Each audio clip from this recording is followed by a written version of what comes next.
జీలకర్ర ఆవాలు నూనె ఆగింది ఆల్రెడీ. చెప్పండి.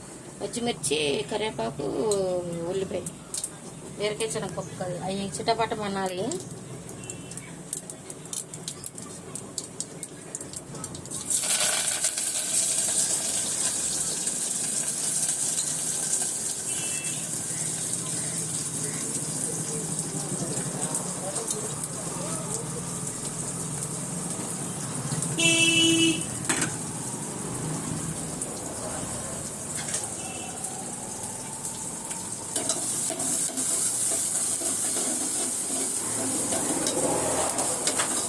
బీరకాయలు బతికినాక శనగపప్పు వేసుకొని అల్లం వెల్లుల్లిపాయ పేస్ట్, ఉప్పు, కారం, పసుపు వేసుకొని గుజ్జు గుజ్జుగా బీరకాయ కూర తిప్పుకోవాలి. అమౌంట్ బీరకాయ, శనగపప్పు, అల్లం వెల్లుల్లిపాయ పేస్ట్ మాత్రం కంపల్సరీ వేసుకోవాలి.